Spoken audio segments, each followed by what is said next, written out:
Roll Tide, everybody. Here we are on a Saturday. We're live coming after the scrimmage today. Alabama scrimmaging, getting ready for Florida State. And then Coach DeBoer just spoke to the media. So we're going to kind of give you our breakdown of everything. Clint Lamb and Mick Gillispie here on the Cover Crimson YouTube channel, and also Cover Crimson Podcast Network, which you can get Spotify and Apple, brought to you by Pearl River Resort Sportsbook right over there in Philadelphia, Mississippi. Hour and change from Tuscaloosa, 2 and change from Birmingham, Vegas-style sportsbook right there in our own Alabama backyard. All right, let's get this thing started. Good to see you guys. I know everyone's ready to talk about this second scrimmage. So are we.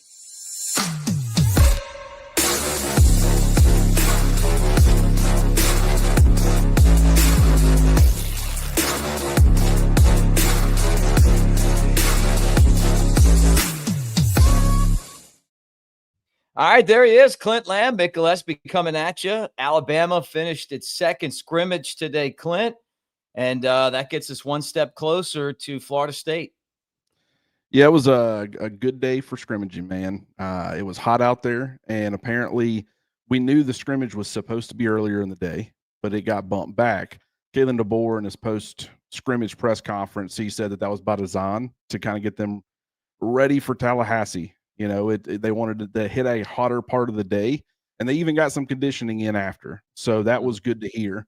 You know, I didn't feel like we learned a ton from Kalen DeBoer's press conference, but I did, you know, I was texting a couple of sources, and I did get some things that we're going to be talking about. But, you know, one of the things that Kalen DeBoer did bring up was the fact that, you know, he said all the quarterbacks did great today, which is something that I had heard from somebody who was in attendance, that they didn't really see any of the three especially struggle for any sort of extended period of time. I mean, obviously there's going to be throws that you want back and individual plays, but as far as like getting in any sort of bad rhythm, there was none of that. All three guys looked pretty sharp. He did mention that Ty used his feet today, and that is something that I'd heard, is that he had a rushing touchdown. He also had a passing touchdown, I know, to Ryan Williams.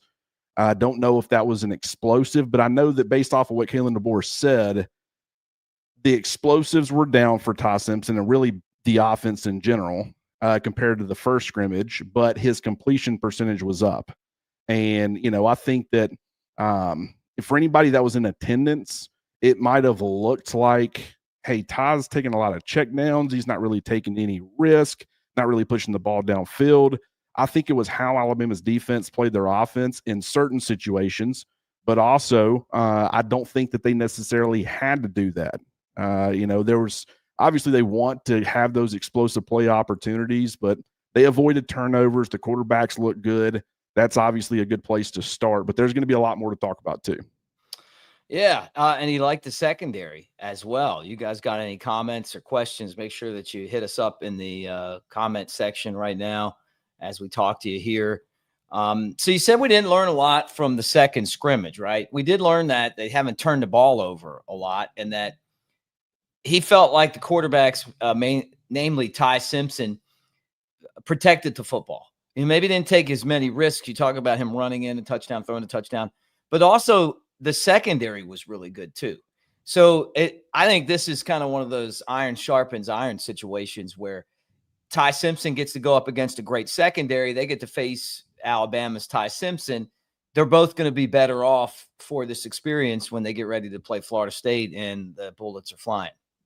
Yeah, and speaking of the secondary, I got texts from two different people, and it was crazy because both of them were so vague, but they pretty much were like, Dijon Lee is a dude. It was some variation of that comment. And I asked both of them, I'm like, okay, you know, did he get a turnover? Like, what has you saying this? And you know, one of them texted me back and they pretty much said it wasn't that he got a turnover. He's just a very sure tackler. He's got a great understanding out there of what he's supposed to be doing. He's comfortable, and he's one of those guys where he's always battling at the catch point. And just if you're going to catch a football on him, he's going to make you work for it. And so that was encouraging to hear. And just the reliable tackling. The secondary, I think, did a pretty good job of they didn't allow the explosives downfield. They didn't have any turnovers, and Kalen DeBoer did bring that up and say, hey, we're still not, you know, turning the football over, and that's something that we're definitely going to be putting an emphasis on. But it also, I think that the secondary did a really good job of just managing things, and they would allow a catch or allow a guy to make a play, but it wasn't anything that was too crazy. Obviously he mentioned that both Jaden Roberts and James Smith were held out of this scrimmage again. Jaden Roberts is dealing with a concussion. James Smith is getting closer to returning.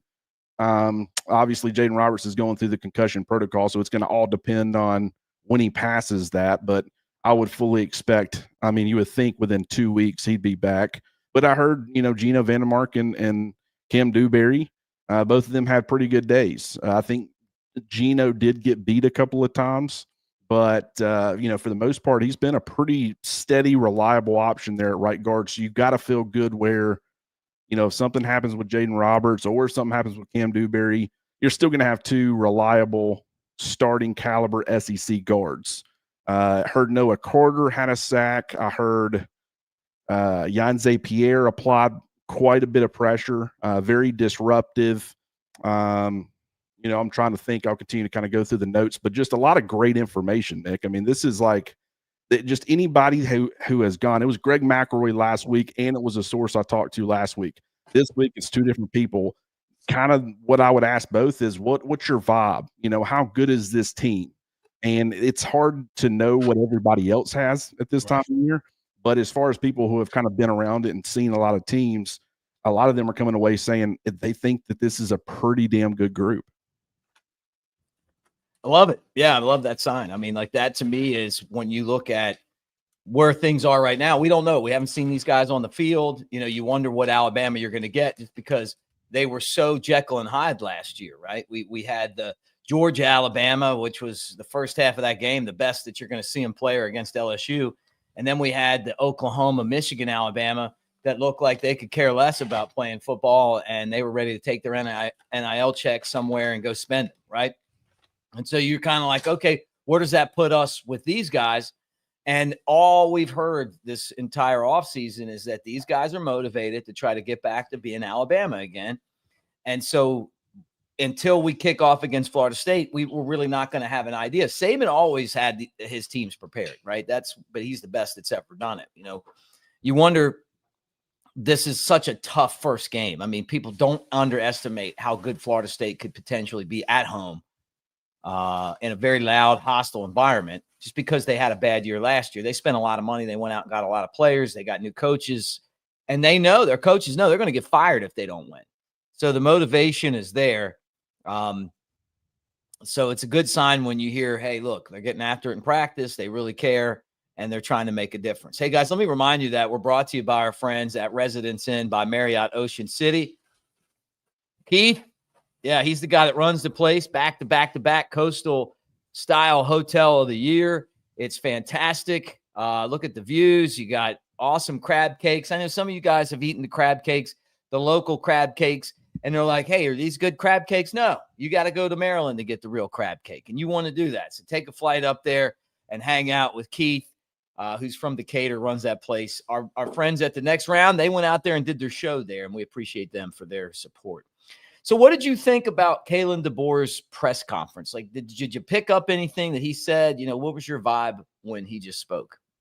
Yeah, the number one thing to me was special teams. That's a question that we're getting a ton. And first of all, when I'm out there, I really don't know what to evaluate, how to know if a guy's a good kicker or a good punter necessarily. Some basic things, but so you got to rely on what the coaches tell you. So I thought it was good that we got a specific special teams question.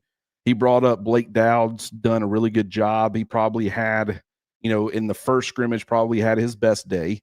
But Alex Asparuhoff, the true freshman, he's been recovering from an injury. He's ahead of schedule. He's continued to do whatever he can to make that a competition. I would assume it's going to be Blake Dowd probably early in the year, unless something drastic happens. But Connor Talty has struggled inside Bryant-Denny Stadium. There's no other way to put it. I did hear that he hit a really good one, 45 plus yards, and they said it could have been much further.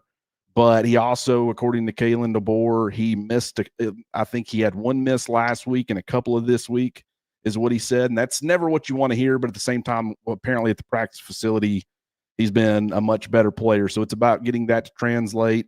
Obviously has a strong leg.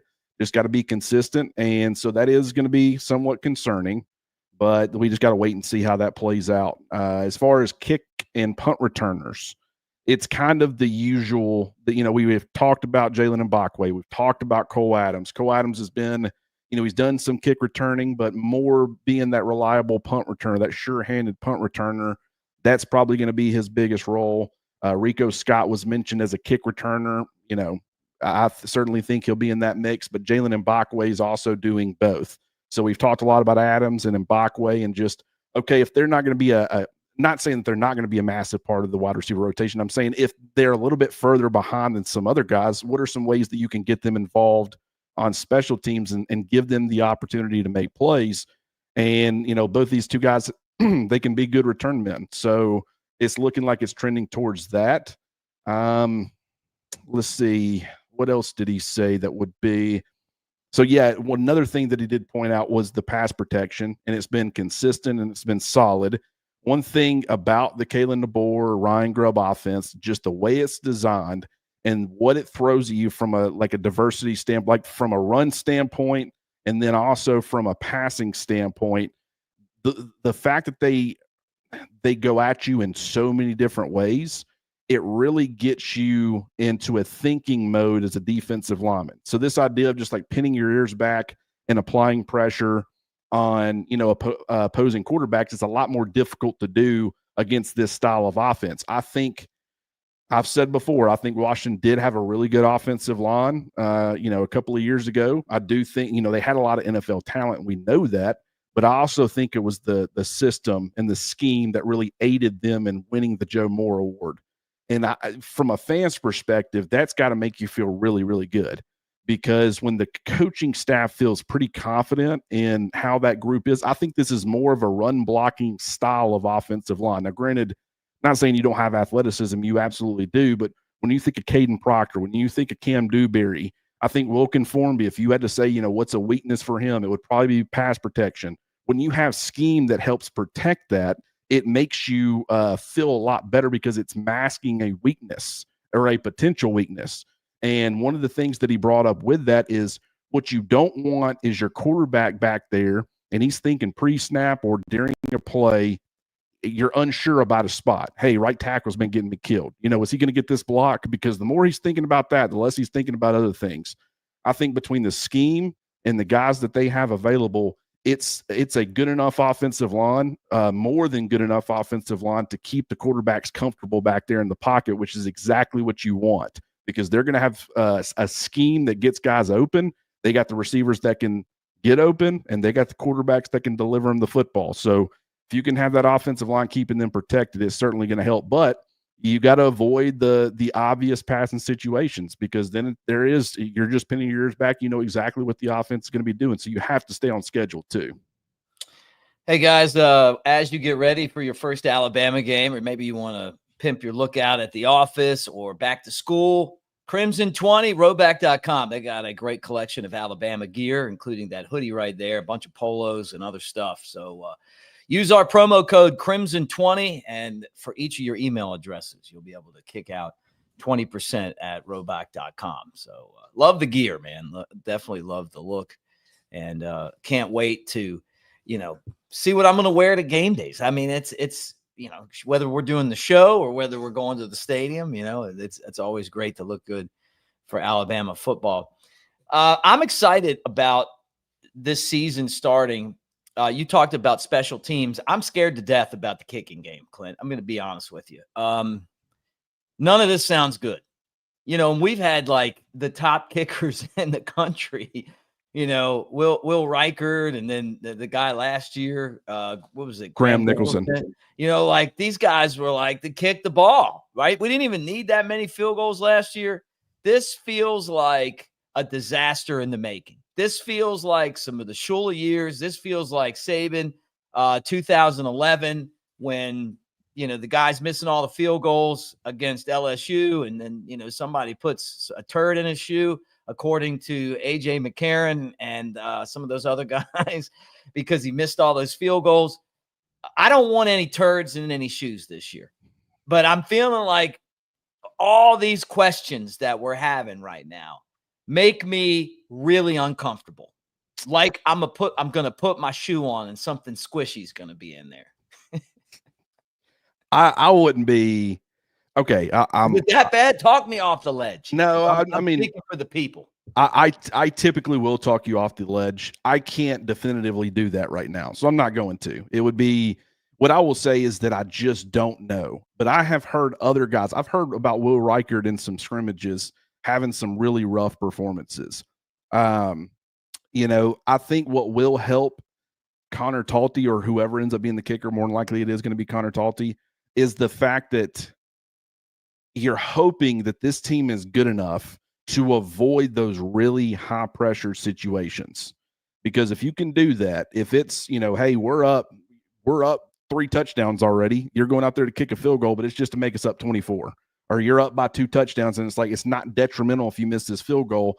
That and then as the confidence gets going, like I think a lot of this is just, there's nerves with being a big time college kicker. And you got to have nerves of steel, but I can't defend it too much. I haven't seen it myself. I don't know how often it's happening. You hear the good, but then Kalen DeBoer brings up the fact that we know, I guess, of at least 3 field goals he's missed in the last 2 scrimmages. Don't know how many he's kicking. Was that 3?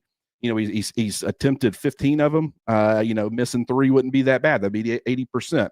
Like I don't know on that front, but it is something that if you're a Bama fan, you have every right to feel uneasy about it until we actually see it. And being in Tallahassee, my hope for Talty and anybody else involved is just let him get out there and kick in some easy situations. Don't put him in those high pressure situations out the gate, because then if he misses one early, then you really start getting into your head and it can kind of start to snowball on you. So, typically I'm willing to talk you off the ledge. I won't do that necessarily here. I just threw a more optimistic lens. I'm also not ready to panic about it. Okay, good. Show's brought to you by Pearl River Resort. They bring you the Cover Crimson channel every day on a daily basis. And I know a lot of you guys are feeling pretty confident about Alabama. Some not so much, but you can go over there, hit the sports book at Golden Moon Casino, Vegas-style sports book, full-size bar, 20 big screen TVs. You got table games and slots, the whole Vegas experience. Plus, Geyser Falls Water Park. Jeff Dunham performing tonight, the comedian with the puppets. They got Tracy Lawrence coming to town, all that over there at Pearl River Resort. All right, before we get off here, guys, I'm going to take some of your questions. Hang on real quick. This is something that I've been thinking about. It just so happens that we got an LSU fan that hopped in here and said, sounds like a 9-3 team to me. And I just want to bring this up because it's a thought I've had. I thought about tweeting it, but can someone explain what 2025 LSU has that 2024 Ole Miss didn't? As far as attacking the transfer portal, it was a new team. You had a really good quarterback coming back. Last year was Jackson Dart, Garrett Nussmeier for LSU, a head coach who's kind of known for choking away some games he's not supposed to. Good wide receiver, Aaron Anderson. You had, Trey Harris for Ole Miss. Ole Miss's defense ended up being elite. And I don't see that for LSU, but I was just thinking about it. Can someone explain to me why we should feel so much better about LSU in 2025 than how everybody was hyping up Ole Miss last year? And Ole Miss ended up falling well short of those expectations. We're still in the college football playoff hunt. They beat the mess out of Georgia, was still a really good football team, but everybody thought this was a national championship contender, and they didn't make the playoffs. So from an LSU perspective, if someone can explain to me what the biggest difference would be, I'd love to hear it. I think they feel like Garrett Nussmeier having another year under his belt, right? The riverboat gambler, somebody that can throw the football. Their Jackson defense, Dart. Their defense has been horrendous. Maybe they can get out there and tackle. Harold Perkins hadn't been healthy. Maybe get him healthy, but this SEC schedule for them and for all of us is tough. Like, I don't even look at 9-3 as disrespectful anymore. I look at 9-3 and go, what, it could happen. It's just the days of being able to go out there and roll out 4 waves of good players is over, right? You've got to be consistent. I don't know, and we'll go through some of these other questions. I don't know what Alabama's record is going to be this year. I think 10-2. If you're talking about a good football team, Ohio State ended up being pretty easily the best team in the country, especially by the end of the year. Like they were Right. dragging people pretty, obviously after the Michigan game, but and they lost 2 regular season games. So I just think that it's difficult because it's like you're going to Athens. Alabama can absolutely win that game. They're more than capable, but if that ended up being a loss, I wouldn't be shocked by that. And then if there's another one in here where it's like it's a grind of a schedule, we do know that sometimes Alabama, or at least last year, they weren't as focused as they needed to be, in some moments. So if they end up dropping one more somewhere else, I just think 10-2 is the safe assumption. I can see 11-1. I can see scenarios where it's 9-3, but just 10-2. I think every year, as long as Alabama has a really competitive team, and you were to ask me what I think the record's going to be, probably more times than not, I'm going 10-2. Hey, thanks. 416 of you guys, at least on my screen right now, hanging. Make sure that you give us a thumbs up. Appreciate it. Even the guy from LSU. I appreciate all you guys for hanging out with us. Good conversation. Talking about college football and getting ready for Alabama and Florida State. And Bama's going to try to do the thing that Brian Kelly wants to do, and that's win that opening game. You play these big games and you want to win them, and you got to go out there and execute to win those football games. Okay, I saw one comment here. Yeah, here it is. All caps from Justin. He said, Bama will be fine. I'm not worried about the kickers. Our offense is going to be so good, the kickers aren't going to matter. That was kind of the deal last year in the red zone, I thought. Maybe the offense wasn't great, but when they got in the red zone, the fact that Milroe could run the football made him really tough to stop. And so they didn't kick a lot of field goals. 2 years ago, it was great having a guy that could kick every field goal that you got. Last year, you felt comfortable with the guy. I don't know, man. I just think you get into these dog fights, think about some of those Arkansas games we had in the past where the kicker just missed all the field goals. And you remember that one? Was it 0-1 and the guy missed like 5 field goals? I just think you got to have somebody that can kick. And they didn't address it in the transfer portal. So they obviously feel like, like they got it covered. And Jimmy says, I worry too much. You're damn right. I worry too much. I went to school in the DeBose era. Okay. You guys don't probably remember what it was like getting your ass beat every Saturday, but I do. It happens, right? And the early Shula days, so I'm always looking at it and going, if you mess around, and like last year when Mike Johnson and I were saying Vanderbilt can beat you, it wasn't I wanted Vanderbilt to beat us. It's that if you're not focused and you don't have teams that are basically disciplined, the schedule in the SEC is tough. It's not like you're in the Big Ten where you're playing 5 teams on your schedule that can't touch you no matter what happens. There's even Vanderbilt can beat you if you're not prepared these days. And so, I think that's kind of one of those, to me, things that I definitely can consider like, hey, you got to play great great football, and you got to be Clint focused. Yeah. And granted, I lived through some of those days too, and you're right. It's not fun. I just take the approach of until I'm actually seeing it, I'm not going to go. I'm not going to go there. A couple of, and granted, Kyle, we'll get to your comment here in just a second, but a couple of other things that I heard. I actually heard that Deontay Lawson was moving pretty well. Good. I heard Jalen Hell was moving pretty well. And I heard that Justin Jefferson, that was another one that someone was like, that guy just, he flies around. I think this defense right now, if you were in attendance for today's scrimmage, you might come away thinking certain things like about Alabama's offense. Like, ooh, Ty's not really taking shots downfield. He's playing, a little timid. Safe and did well, but playing a little timid. It's like, I think that was more of how Alabama's defense played them today in the scrimmage. I wasn't there, so I don't know for sure, but that's just a guess because I'll say a week ago, Ryan Grubb mentioned specifically, like they had, I think, 6 straight practices of hitting their explosive number, meaning you're looking for a certain number of explosive plays in every practice in those team-like settings. And they were hitting it like just practice after practice. And back in even the spring, it was a lot more sporadic. And I want to say, I don't even know if they had 6 the entire spring total. So that's something that, I think is very encouraging. And so that's something that I think people will take away. They'll take away the fact that Alabama had been generating turnovers on defense. I think it's just how Alabama's offense is playing the defense. You talk about the pass rush, and it's like, okay, I do know that Noah Carter had a sack. I know Jan Zapier was pretty disruptive. I will say, when you're hearing this against Alabama's offense, that's really encouraging, because it's like Kalen DeBoer said, that the system is, or the scheme is designed to aid or help the offensive line. So if you're getting that, it's like I would feel better about the pass rush against non-Alabama offenses. Like, that's why I'm starting to get really encouraged about this. And I think that once you start hearing about some concerns coming out of these scrimmages, then I would start to worry.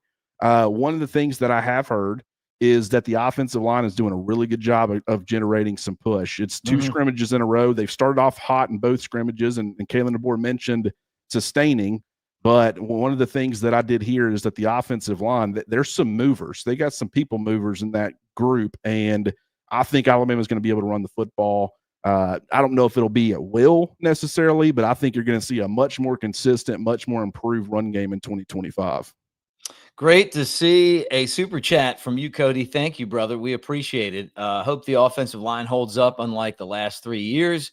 And if the defense stops the opposing team's offense, the offense actually capitalizes on it. Hopefully we will have an offense that can run and pass consistently. I know doing a show with Shank on the Tailgate show, he's always talking about how great it would be if we could run the ball and run it effectively and angrily, right?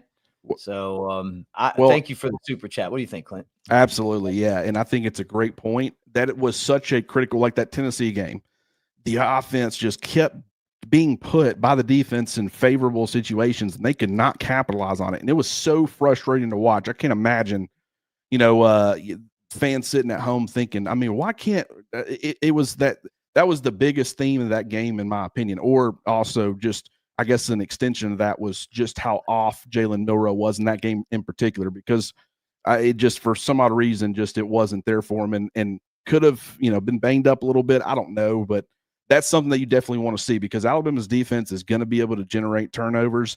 If you can have an offense that can capitalize on that, and you can, hey, we scored a touchdown to take the lead, defense goes out there and gets the turnover, offense goes out there and bare minimum gets a field goal, but if they can stack another touchdown, now you're 2 touchdowns ahead, or you're double-digit points ahead. Now you can start rolling. Now the pressure has all been shifted to the opposing team, and they have to be the ones to respond. I think that, what I like about the complementary aspects of this offense and defense is I do think you're going to be able to have an offensive line that can help run the football, and the passing game is going to be there. So I think you can kind of play things in a different way. Like Alabama last year, they were so one-dimensional at times that controlling clock and everything, how they won on the ground was predictable, where you couldn't chew clock as much. I think because you also didn't have the short to intermediate passing game consistently there enough to be able to extend drives and do all that.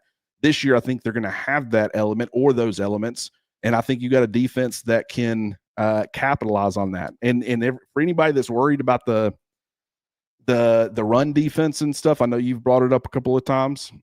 Something that helped Vanderbilt was the fact that Vanderbilt got up multiple scores early. Yeah, right. Oklahoma got like a pick 6 in the beginning of the game. They just you want to know how you negate a run game?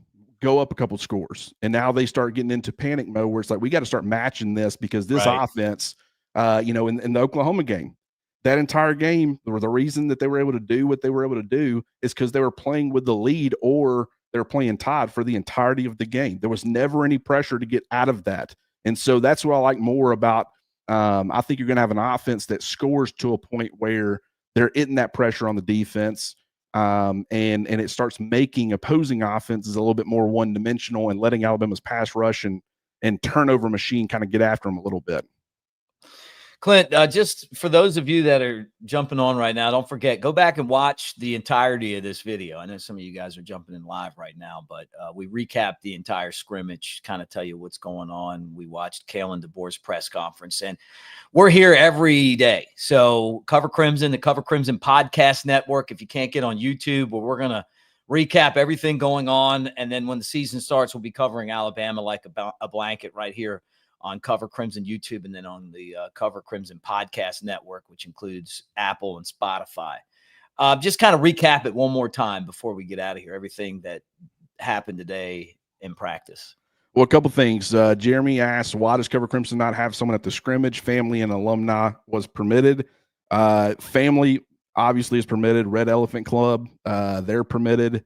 I'm not either. So, we didn't have someone. It's just not any alumni that wants to go check it out can. But, that's one element of it. But someone else also said, I like Richard Young, but Daniel Hill at 245 is different. He needs to be RB2. I'm really trying to dig to get some more information that we can talk about tomorrow, because I just didn't get a whole lot off of the running backs. Like last week, that was one of the themes. We got good information from Kalen DeBoer. I got some good information from sources. But this week, very little was mentioned about the running backs. But what I will say is I think Deontay Lawson, I think he got a hold of one of the running backs. I don't know which one, but there was some popping going on today. A lot of physicality, competitiveness, and that's exactly what you want to hear. Ty Simpson, the quarterbacks, had a really good day. Ty Simpson was effective, to the short to intermediate parts of the field, high completion percentage, also ran in a touchdown, willingness to use his legs and not only extend, but also take off when when it's there and it's available.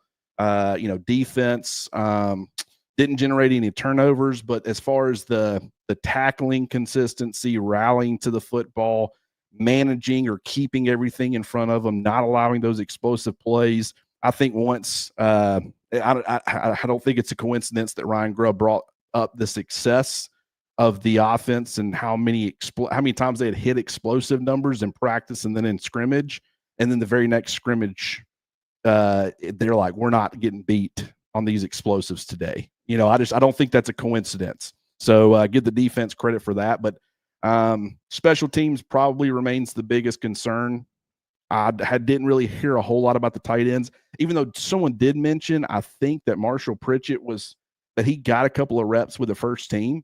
I'll have to go back and ask for more specifics on that, because sometimes it's just they're firing off a ton of things. And so that is something that was mentioned. I don't know if that means anything, but we'll go find out. But yeah, it was a good scrimmage, and I'm looking forward to Florida State coming up. Yep, guys, we'll be back on Monday.